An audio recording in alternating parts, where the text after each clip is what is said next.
Mind is all. Mind is everything. Now that's a big statement, but it's true. Because before we create anything, even before we do anything, there is an image in the mind. There is a thought.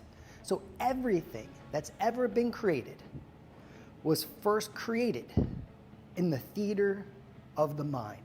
Every great idea. Now you may be saying, well, what about when I just randomly do something? Well, those are driven by the subconscious mind. So when we've done some certain things, had certain patterns again and again and again, our brain creates shortcuts. And so they're automated thoughts.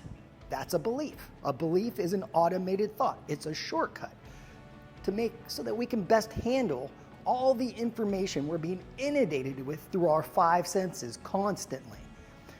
There's a part of the brain called the amygdala. So as sensory input through your five senses is entering into the brain, there's a filter, the amygdala. The amygdala is basically asking a question. Is this a threat? Is this safe? And if it is a threat, it fires the alarm. Fight, fight, or freeze. And then we go into a fear response. You call it a stress response, but stress is fear. And there are only two types of emotions, two types of states, if we were to categorize them. There are fear-based emotional states, and there are love-based emotional states. Love-based emotional states generate more energy than they utilize. Fear-based emotional states use more energy, so they create a debt. So when people are in fear-based emotional states, a lot of things are happening. But really what's happening is we get tired because we're using up more resources than it's creating. Love-based emotional states, and I'm talking about positive emotional states, right? This could be gratitude, appreciation, courage, determination, joy, peace, harmony, love, all of those things. They are explosive in nature. So if we look at it from this perspective, what type of energy does it create? It's explosive. So when someone is enthusiastic, when someone's passionate or joyful, you feel them. You feel their presence in the room. And then we've all been around people, and maybe we've all experienced ourselves, where when we're in fear-based emotional states, if someone's really sad or depressed, they're draining the energy. They're pulling it, because fear-based emotional states are implosive. They fall in on themselves. So they never last, really. We really have to work hard to make those things last. And today, I want to talk to you about these things. And a lot of people always will ask me questions like, what do I eat? How do I train? What's this? What's the best exercise for this? Those things don't really matter much because most people don't follow through. They're not consistent enough to get the reward because this stuff doesn't happen quickly. That's why people are so frustrated. All these marketers and people social media people, they're trying to sell you on the idea that it's quick, fast, and easy and it works like magic. That is utter nonsense. It would have no value if it was easy. And think about it. Anything that's given to you, really we don't value.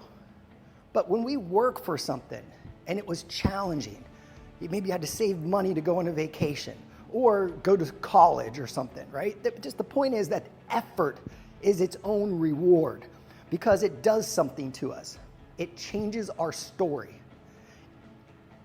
Our stories are our beliefs. And we live out those stories. We become the stories. Our beliefs control our behavior. And the more you can understand yourself, the greater command you have over your life. Like a lot of people, like all of us, we love to hear like certain phrases, right? Like we create life on our terms. And that sounds cool, but we're not really doing the things necessary to understand that and make that a reality. Because the first step is to know thyself. When you know yourself, nothing outside of you can harm you. Because you are in command of the only three things that really matter. How do we create our lives? How do we create our reality? Well, we do it through three things: our thoughts and our automated thoughts, our beliefs, our stories. So thoughts, beliefs, stories, values, those all shape the beginning. And then as we tell a story, like say you're watching a movie, there's a story being told, right? We start to embody those emotional states. Now, different people can feel differently. Some people can watch a movie and it really resonates. They're moved to tears in a beautiful way, where someone else is so bored because they're telling different stories. They have different values, different beliefs. Or they're distracted and thinking about something else, so they're not focused. Their attention is somewhere else. So you have to understand this. If you want to take command of your body, you want to create anything in life. And everyone listening to this has already done this many, many times. But where we often fall short, because we haven't consciously identified this, that we may be doing great in one, two, or more areas of our life, but there's always seems to be one where we're not. And it comes back to what I'm going to share with you in this Coachcast. And so again, we start because we have a thought stream. Consciousness. Consciousness, if you ever meditated, and depending on the type of meditation, the purpose, but let's use like transcendental meditation where you're observing your thoughts. So you kind of step back into third person and you notice that you have all these thoughts. And we try not to judge them. That's what the lamb does. The inner critic, the inner judge will start to judge it. Like, why am I thinking that? Why can't I stop thinking? Well, we're not supposed to stop thinking. Otherwise, we wouldn't be here. We need to have that thought stream. And when I call it a stream, or we call it a river. But when you look at a river, like where I'm from, there are three rivers. Pittsburgh, Pennsylvania. It's three rivers come together. So it's two rivers that become one. It's called Three Rivers Stadium. That was the stadium where the professional sports teams played when I was a kid. And these three rivers, if you stood on top of Mount Washington, which is high above it, you can see everything at Point State Park. You see the water. And now, if you keep looking at it, it may look the same. The water's not really changing, but it is not the same water. It is constantly moving, constantly renewing ourselves. And that's a metaphor for life. Nothing is stationary that is in life. Everything has a vibration. Everything has a frequency. And we do too. When our frequency changes, that changes our emotional states. So if you start moving, like you're sitting, you're curled up in a ball, you have your hands over your face, you're sad, you're telling yourself a story, but your body's all crumbed up, but all you do is get up and stand tall, take a few breaths, and start walking. And then you go out in nature. And then you start to change your story, because movement assists in that, right? And I know you all know that, but I want you really understand this at the most elementary level. So if you share this with other people that may not have as much background in this, it would be useful for them too. And so consider this an introduction. And so we have this thought stream. And a lot of times we identify as those thoughts. And I don't know about you, but I have crazy thoughts. And so if I believed that was my thoughts, I would believe I am insane. There's something wrong with me. But that's part of being human. We have all these different thoughts. We look at different alternatives, different options. We may play out really crazy ones sometimes when there's a decision to be made, or you're just in a really intense emotional state. But we want to understand that you are not your thoughts, but we have a thought stream. And it is a focusing mechanism. Our mind is a focusing mechanism. So there is a certain skill we must develop, and that is the ability to hold our focus on certain things, to change our story, to be aware of our story. But really, our attention is our spiritual currency. Your greatest resource is your ability to hold your attention on certain things long enough to create a change, to have an impact. Think about it. Like a lot of people in January, they start training because they just ate like pigs for a while and they had a lot of stress, and they don't feel good about themselves because they told themselves that story. Like, hey, I need to weigh this much, look like this, I need to eat this way, I need to exercise this much, I need to be basically perfect, or I'm not enough. So I'm going to punish myself by killing myself at the gym or going running. Like, I haven't been doing anything, but I'm just going to go from the couch to crazy. And then it's too much for the body. And then they feel like hell, and they're all beat up. But maybe they'll use willpower and hammer out a couple more sessions, and then they injure themselves. Or they just like, it's not worth it. It's too much. I can't keep this up.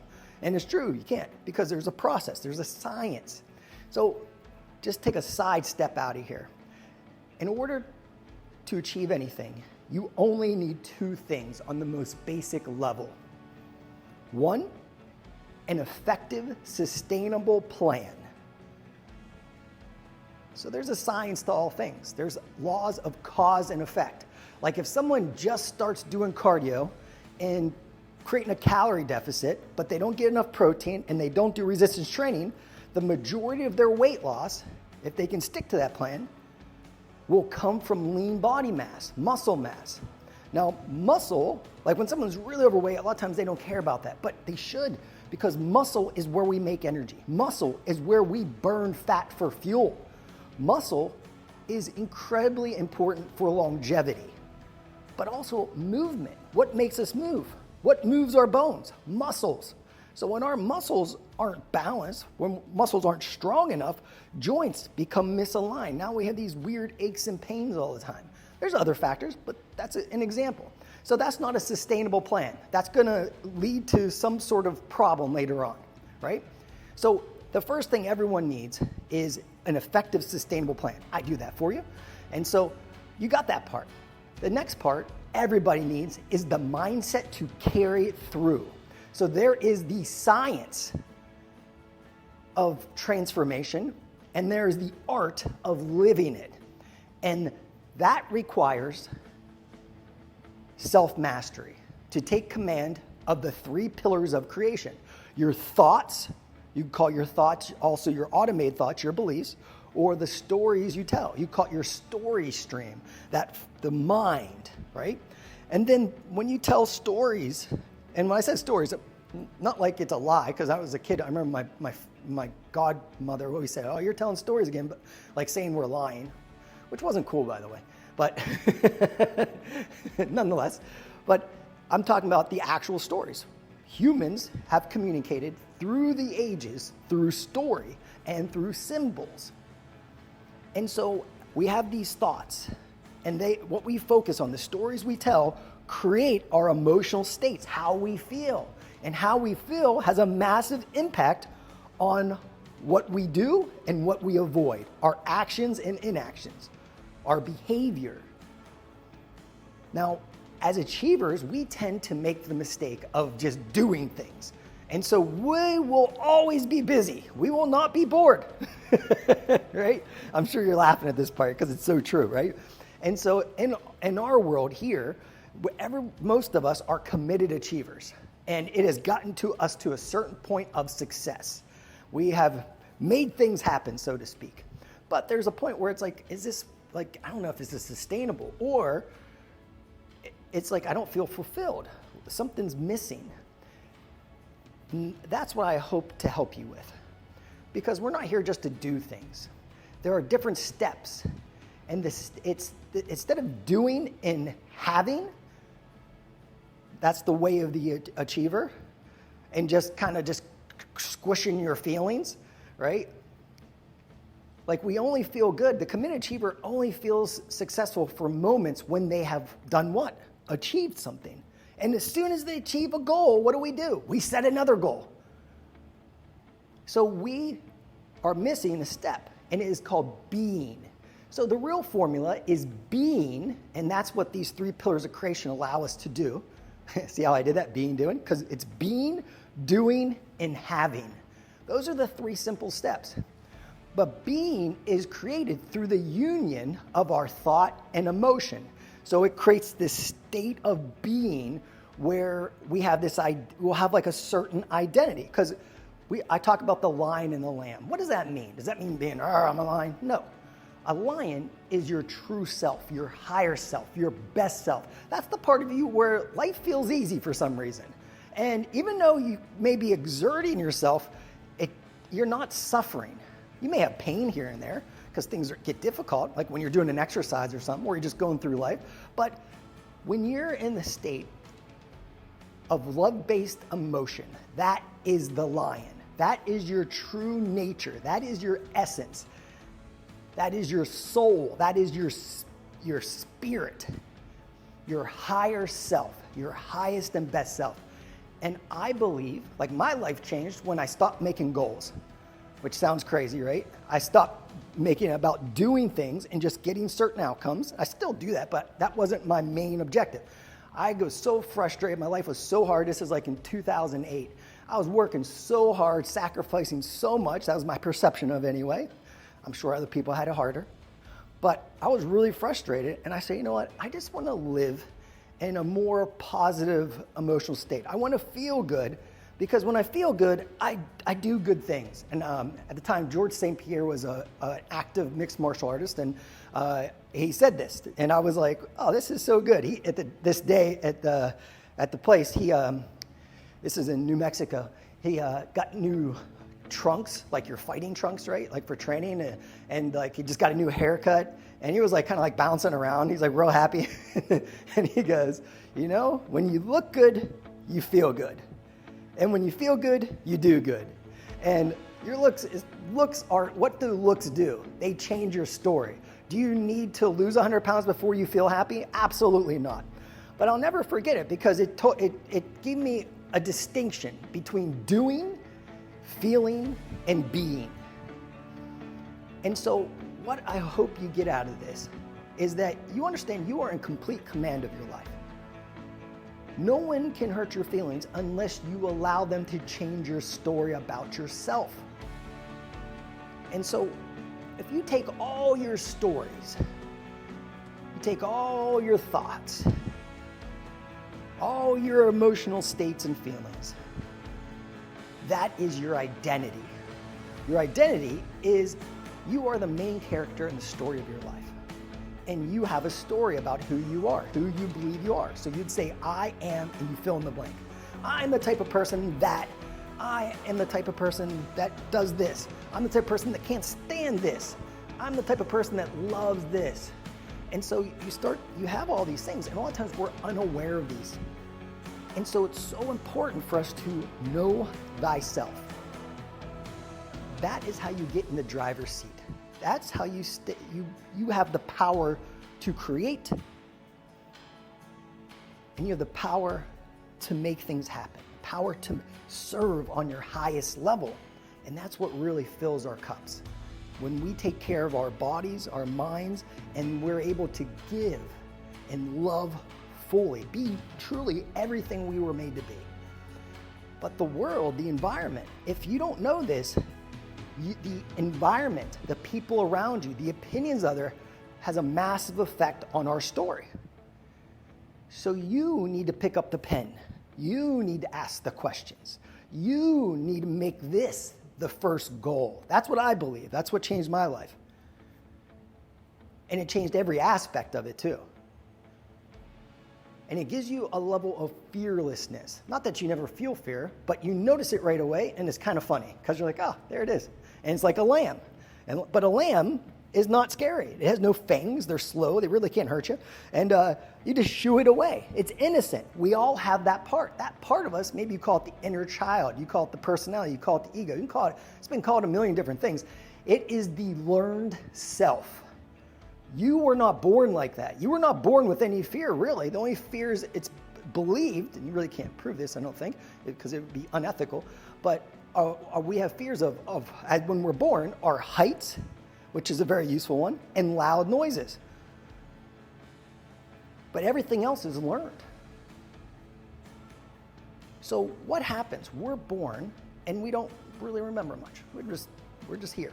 And we start to take in all this information through our 5 senses, sensory input. And we start to create stories. People tell us stuff. People say, goo goo, we cry and we get fed. We're like, hey, when I'm loud and I cry, I get attention. Now sometimes that carries all the way over until you're 85 years old. We've all seen it. And so hopefully that we don't do that, right? But we're innocent though. These are babies.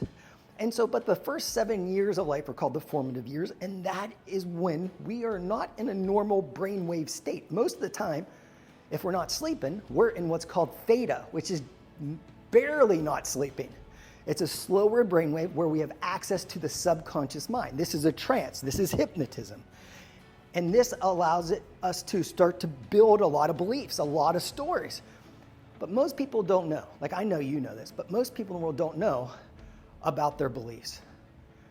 So when you don't know about what I'm sharing with you, with your thoughts, emotions, and actions, and that we are the creator of them, and we can upgrade them anytime we want, we can eliminate the stories that hold us back, we can break the chains of all limitation by taking commands of our thoughts and beliefs, our stories, our emotional states and feelings,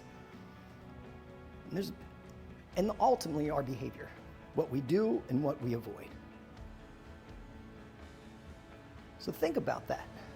So far, what you've heard, and I know you heard most of this before if you've been around for a bit, but mastery is about doing the basics again and again and again.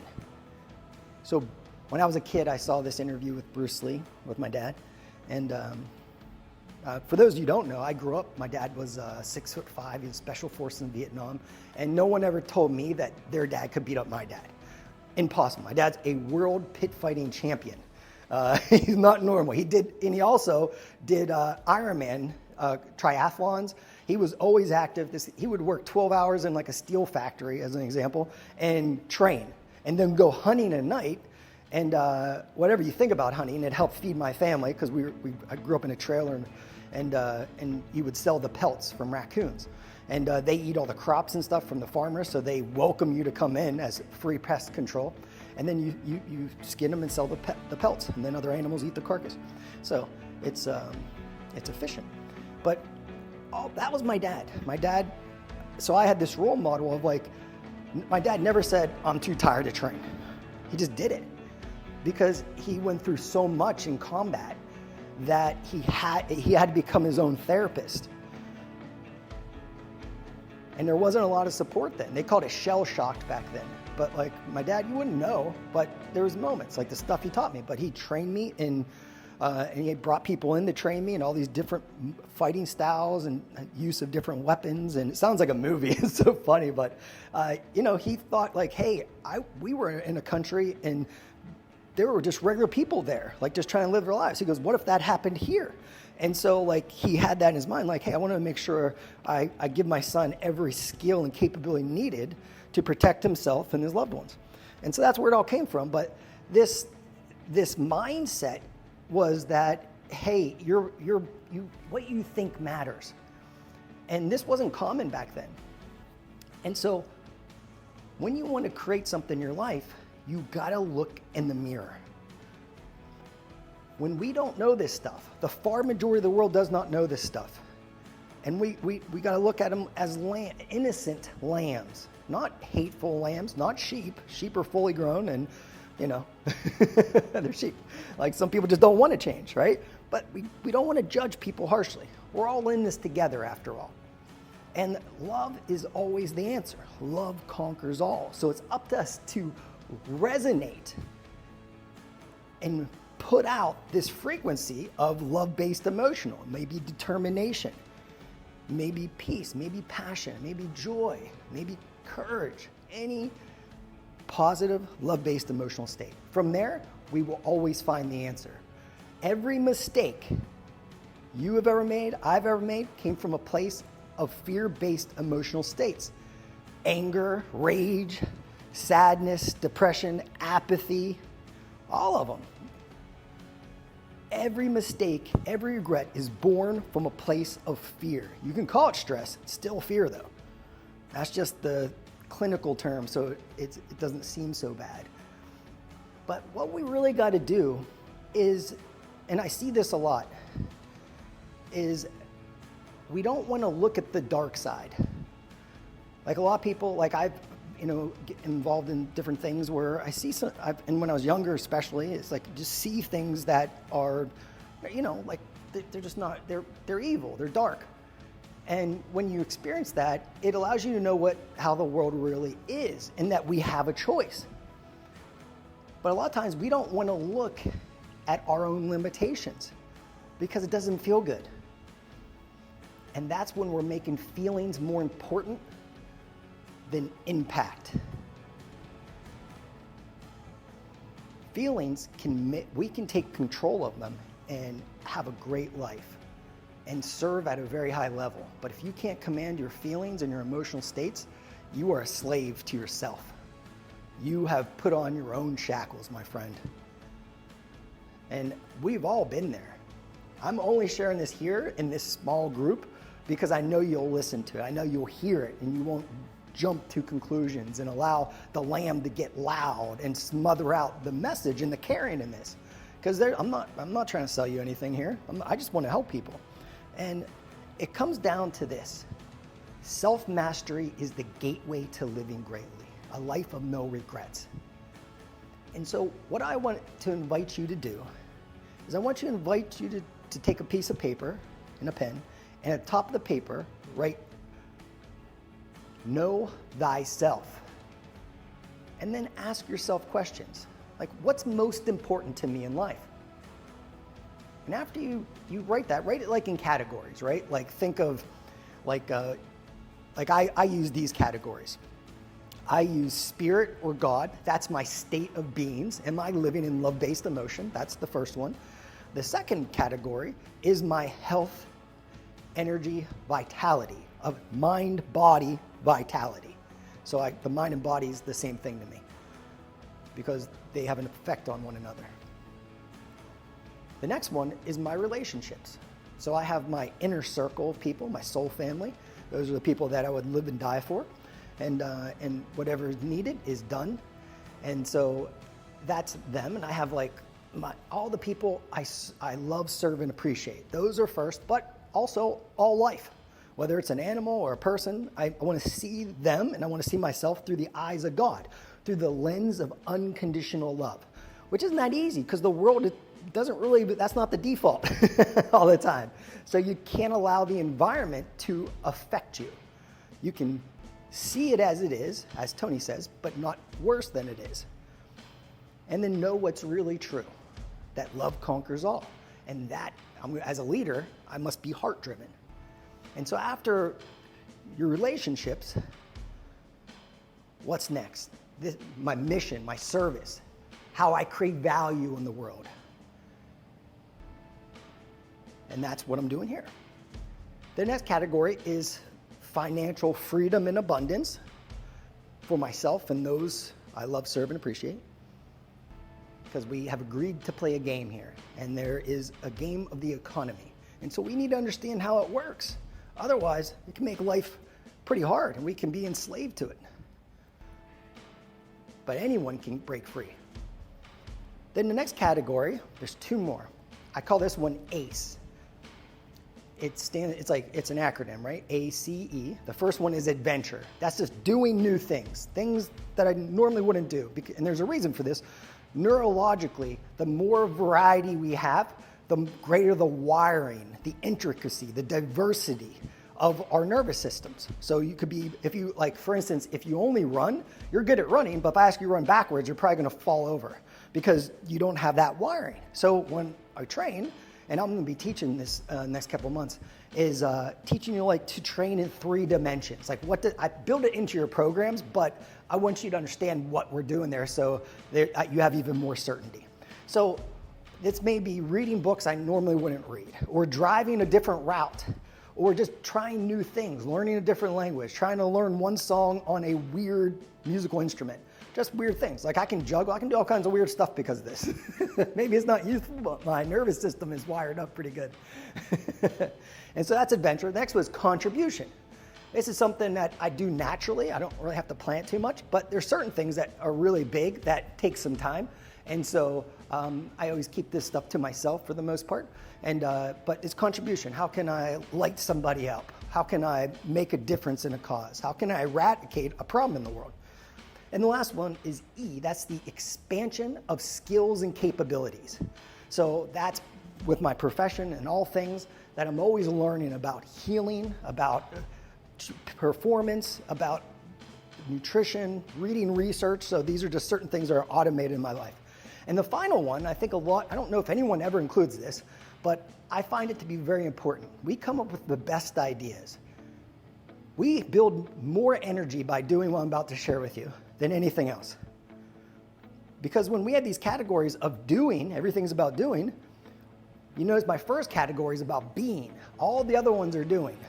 But I need to, if I'm being for those categories, it feels effortless. When I have to do things, it feels like a struggle. So the last category, category number 7, is free time, unscheduled time. Just time to think, time to be, time to do something that you have time to do now because you didn't schedule anything. Maybe it's a TV show or a movie you always wanted to watch but you never did because you're so busy.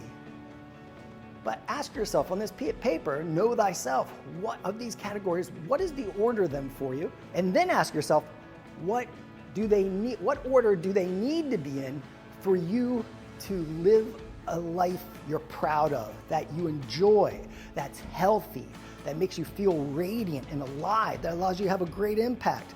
But it really ultimately allows you to see yourself as you really are, through the eyes of God, through the lens of unconditional love, and for you to be able to do that with the rest of the world. In the world right now is over the next couple of years, there's going to be a lot that comes to the surface, and it's more important than ever to be able to take command of our minds and to live in our hearts. And as we do, it's really important to realize what has happened for a long time. A strategy known as divide and conquer. If you want to control people, you divide them. The most powerful division is having 2 sides. If you have more than 2 sides, it's not as strong. So look at politics, which is the worst pretty much it seems like. But people are really brainwashed and thinking, I am a Democrat, I'm a Republican, right? And they'll defend it. You ask them like, well, why do you believe that? They can't answer the questions, most people. 99% of people don't know the policies. They don't know what the policies mean. They don't know what anything means. They have no details, but they've watched certain news stations, and they're all the same, just so you know. I'm not picking one or the other. I don't do this. I don't play this game. But when you start judging people off of a label, that creates a problem. And this is when you know thyself, you have to know the labels that you have claimed consciously or subconsciously. Like, I'm a fat person, right? That's a label. You don't have to be a fat. Okay, maybe you have excess fat, but saying I am is an identity. Identity controls your behavior. It's your self-image. It's the story you tell about yourself. So if you want to change your body and you're overweight, you're fat, you're obese, whatever you want to call it, you first got to know that it's possible. It won't be easy, but it will be an incredible adventure, a story that inspires not only you, but everyone who witnesses it. And you will become more in the process. So problems are the opportunities to create greater and better and more impactful stories. So to recap, mind is all. The 3 pillars of creation: your thoughts, emotions, actions. What you think about, the stories you tell, eventually, through repetition and emotion, come to reality. And the key is to know thyself first and foremost. Self-mastery is the gateway to living greatly. And I shared those 7 categories. You want to ask yourself, start with this. What are the most important categories to me? What's the order of these 7 categories for me right now in my life? Then ask, what do they need to be in order to live life as I desire? And ultimately, I know all you're the type of people that will make the world a better place. And so I know you'll take that in consideration. But if I was doing this for like the masses, I would explain that more deeply. But you are all lions and lionesses. You are heart-driven humans. and you have done a lot of work on yourself, you know this stuff. I'm just trying to nudge you in that direction because there's so many distractions in the world. To change your body, you must change your story. To change anything, you must first change your mind. The picture we have in the mind, the movie that's playing in the mind of it, ultimately the story that's in our mind. But we can't do it if we don't have these 3 prerequisites. The first one is this: self-awareness. We don't know what we don't know. When we lack self-awareness, we are screwed because we think it's everything outside of ourselves or we're broken. It's just not true. We want to become aware of what's going on, and you become aware of your thoughts, your emotions, and your behavior. Right? The next one is self-honesty. Our brains play a little trick. When we're in fear, we lie to ourselves. We exaggerate and minimize things to make it sound like we didn't do something wrong. That's the ego. That's the lamb. So we need to be aware, okay, I'm in this state, I'm blaming this person over here, or I'm criticizing this person over there, or I'm beating myself up. I'm in fear. That's it. Okay, let me take some deep breaths. Let me stand tall. Let me move a little bit. What's really true here? What could I be grateful for right now? If I didn't want to feel like this, what would I do? Right? All those little strategies. And so you have self-awareness, self-honesty, and the last one, I know you got this, but most of the world doesn't. Most of the world have become victims. They victimize themselves and they demonize others. I learned that from Sage, actually, over the years. She lives that to a degree that is amazing. And the last one is take 100% personal responsibility for everything that happens in your life. Because when you blame, you give up your power to improve. You give up your power to have an impact. Never blame, never criticize, never complain, minimize as much as you can. It's going to happen because you're human, but catch yourself, laugh at it, and flip it. Get back in your heart and then ask powerful questions. If you do this, not only will you have the mind-body vitality, a body that you're proud of, that inspires you, that never lets you down, and has the energy so you can live greatly, but all of your life will improve, especially your relationships, because you will start to see yourself and you will see others through the eyes of God, the lens of unconditional love. And you really see how beautiful the world is. Until next time, my friends.